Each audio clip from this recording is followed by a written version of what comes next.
Assalamualaikum warahmatullahi wabarakatuh. Di sini saya akan menjelaskan tentang pecahan.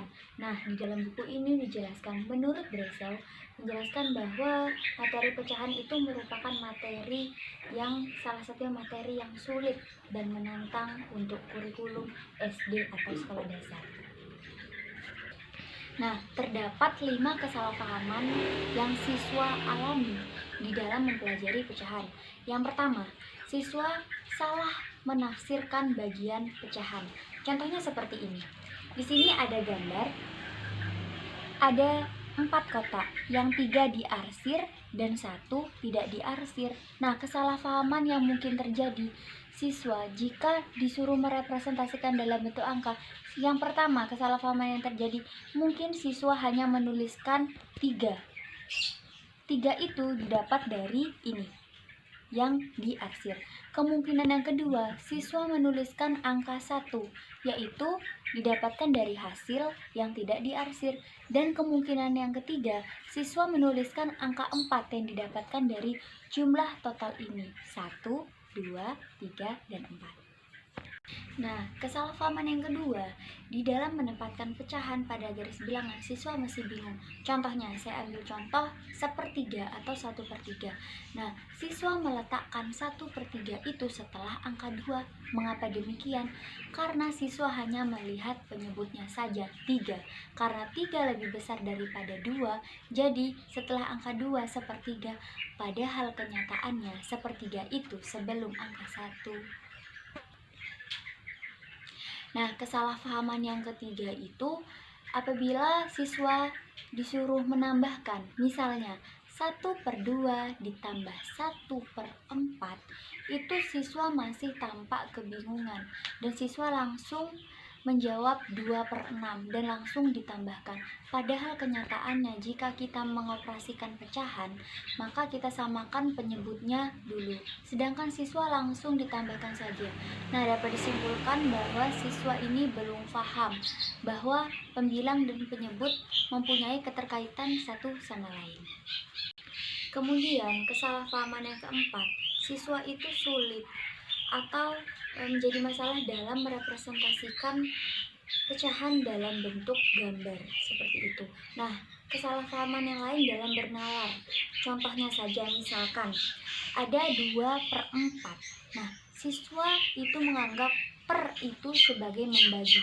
Jadi, anggapannya siswa jadinya 2 membagi 4. Nah, kesalahpahaman yang terakhir yang siswa alami dan siswa rasakan, misalnya siswa diberikan soal, yaitu misalkan contohnya ini, disuruh mencari berapakah nilai gambar yang tidak diarsir. Nah, caranya siswa itu untuk mencari gambar yang tidak diarsir ini, jadi gambar keseluruhan, jumlah total gambar keseluruhan dikurangi gambar yang diarsir. Jadi siswa langsung menentukan 4 ini dikurangi 3, jadinya hasil ini 1, padahal kenyataannya itu hasilnya bukan 1. Padahal hasilnya ini 3/4 untuk yang diarsir dan 1/4 untuk yang tidak diarsir. Jadi yang untuk tidak diarsir itu bukan 1, melainkan 1/4. Nah, untuk gambar 5.3 ini kita bisa lihat yang 1/5. Ada lingkaran di atas, itu menunjukkan angka 1 sebagai pembilang. Kemudian untuk kotak yang hitam berjumlah 5 itu menunjukkan angka 5 sebagai penyebut. Jadi 1/5 itu merupakan 1/5 atau 1/5, 1 sebagai pembilang dan 5 sebagai penyebut. Lanjut, gambar yang di sebelah kanan. Lingkaran di atas menunjukkan angka 1 dan gambar U terbalik itu menunjukkan angka 10. Jadi 1/10 itu sama dengan 1/10 atau 1/10. 1 sebagai pembilang, 10 sebagai penyebut. Kemudian gambar pada 5.3 itu merupakan penemuan dari bangsa Yunani dan India. 3 sebagai pembilang, dan 4 sebagai penyebut. Kita sering menyebutnya 3/4. Nah, kalau pada gambar 5.2, ini merupakan simbol visual yang digunakan oleh orang Babel atau Mesir. Ini simbol Mesir, cara mengekspresikan tentang pecahan atau fraksi.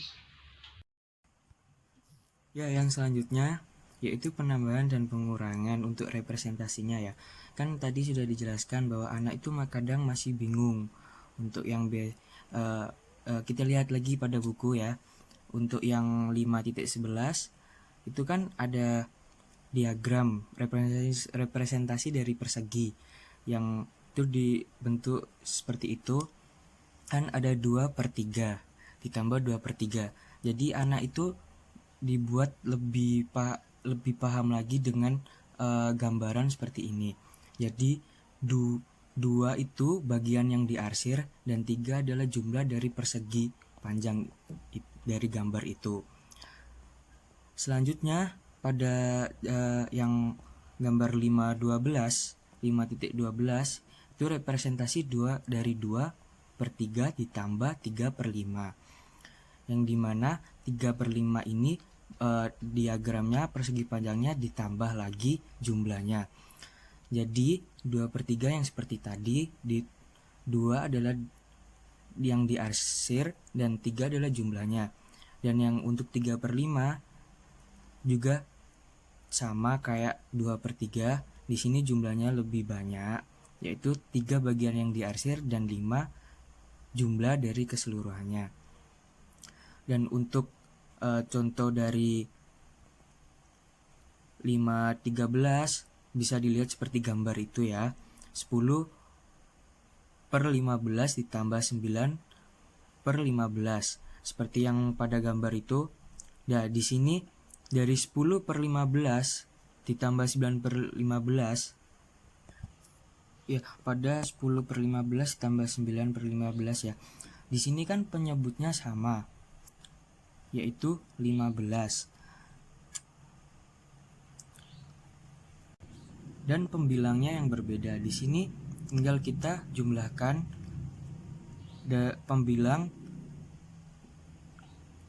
tinggal kita jumlahkan pembilangnya, yaitu 10 ditambah 9, yaitu hasilnya 19/15. Atau bisa kita ubah lagi menjadi 1/4/15 seperti contoh pada yang gambar 5.14 itu adalah representasi diagram dari 1/1 4/15 atau 19/15. Yang selanjutnya adalah pengurangan. Di sini kita dapat melakukan hal yang sama untuk pengurangan seperti dalam contoh gambar 5.15 itu ya. Kan ada 3/4 dikurangi 2/5. Jadi kita merepresentasikannya dengan diagram seperti gambar itu, gak jauh berbeda dengan penjumlahan yang tadi.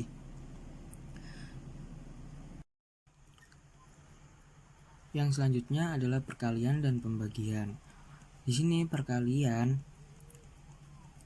bisa salah satu cara perkalian adalah pengelompokan. Untuk contohnya bisa dari representasi dari ini gambar yang 5.17 itu kan ada 2/5 seperti yang tadi dalam penjumlahan itu kan, yang diarsir 2, yang jumlah 5 adalah jumlah dari persegi panjang yang ada di diagram itu. Contohnya ini 3/4 dikali 2/5. Di sini pembilang dan penyebut dikelompokkan. Jadi 3 dikali 2 sama dengan 6 dan 4 dikali 5 sama dengan 20.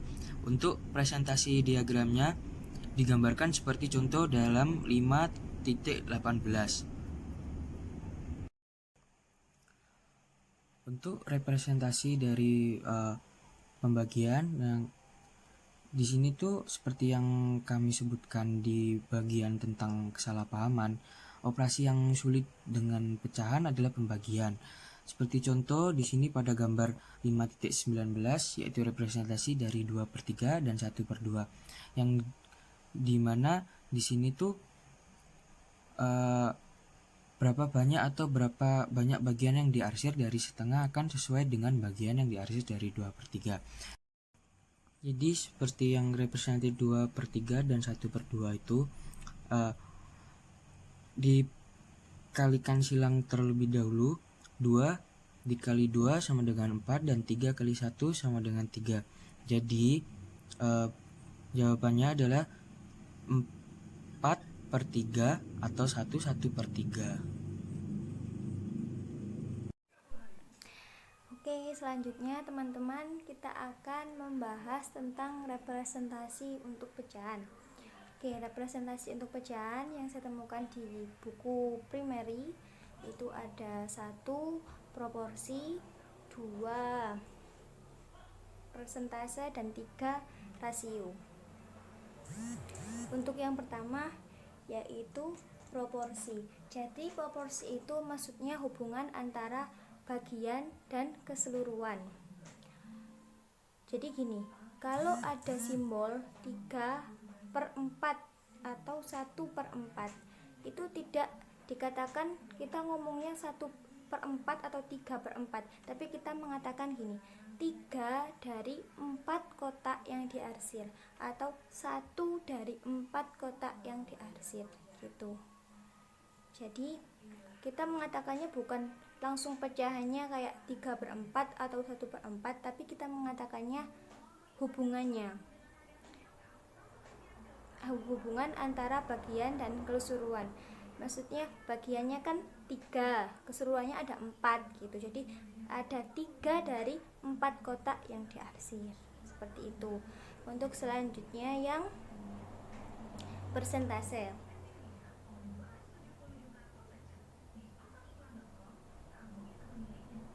Oh ya, tolong dilihat dulu gambar 5.21. Itu ada contoh pecahan ya. Ada tiga representasi pecahan. Yaitu yang pertama 3 dari setiap 4 yang diarsir. Yang kedua 6 dari setiap 8 yang diarsir, 9 dari setiap 12 yang diarsir. Seperti itu. Nah, ini berhubungan dengan persentase. Berhubungan juga nanti dengan rasio. Oke. Yang persentase itu menyatakan pecahan dengan persentase berarti persentase berarti menyatakan proporsi 100. Jadi apapun pecahannya kita ibaratkan proporsi 100. Lah, menghitungnya gini. Jadi kita punya 100 kotak misalnya. Terus 75 kita arsir. Jadi kan 75/100 jadi 75%. 100 itu artinya persen itu artinya 100 gitu. Misalnya kita punya pecahan 1/8. Ada itu di bawahnya gambar. Yang persentase itu menyatakan pecahan dengan persentase berarti persentase berarti menyatakan proporsi 100. Jadi apapun pecahannya kita ibaratkan proporsi 100. Lah, menghitungnya gini. Jadi kita punya 100 kotak misalnya. Terus 75 kita arsir. Jadi kan 75/100 jadi 75%. 100 itu artinya persen itu artinya 100 gitu. Misalnya kita punya pecahan 1/8. Ada itu di bawahnya gambar 5.21 itu ada. Misalnya kita punya 1/8. Jadi kita bikinnya dikalikan 100, dikalikan persentase 100. Jadi 1 jadi 100, 8 jadi 800. Nanti itu dibagikan, jadi hasilnya nanti ada pecahan-pecahannya. Kalau yang di situ ada juga 1/2 sama dengan 50/100. Jadi awalnya itu dari 100/200 jadi 50/100 gitu. Oke. Terus itu untuk yang representasi proporsi dan persentase itu menyatakan bagian dan keseluruhan. Kalau yang rasio itu menyatakan bagian dan bagian. Jadi perbandingan antara bagian dan bagian. Contohnya langsung kita lihat di gambar 5.21, itu kita menyebutkannya jadi kita menyebutkannya 3, kan gini, kan ada 4 lingkaran, 3 yang diarsir, 1 yang tidak. Jadi kita menyebutkannya 3 dibanding 1. Terus yang contoh kedua ada 8 lingkaran, yang diarsir 6, yang tidak diarsir 2. Jadi kita menyebutkannya itu 6:2. Terus yang contoh ketiga ada 12 lingkaran, yang 9 diarsir, yang 3 tidak. Jadi kita menyebutkannya 9:3 gitu untuk yang rasio.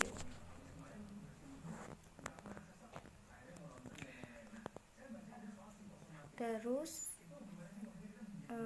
tunggu dulu ya. Oke teman-teman, kita sampai ke pembahasan yang terakhir dalam pecahan ini, yaitu mengkomunikasikan pecahan. Anak-anak itu sebenarnya sudah menerapkan pecahan pada kegiatan sehari-hari mereka, tapi mereka tidak sadar kalau mereka menerapkan konsep pecahan seperti itu. Jadi untuk mengkomunikasikan pecahan itu bisa melalui sebagian apel utuh, atau bagian dari pizza utuh, atau bagian dari seluruh batang coklat. Nah, biasanya terjadi masalah pada ini, antara apel dan batang coklat. Kan bentuknya nggak sama. Ketika dibagi, mereka pasti akan melihat pada bentuknya juga. Nah, kita sebagai guru itu harus fokus pada pembagiannya, bukan pada bentuknya. Jadi mengajarkan pada anak-anak bukan fokus pada bentuknya, tapi fokus pada pembagiannya. Jadi satu apel itu nantinya akan dibagi berapa, itu bukan bentuknya apel itu gini dibagi gini, jadi tidak seperti itu. Oke, terima kasih. Tetap semangat teman-teman, jaga kesehatan dan di rumah saja. Oke.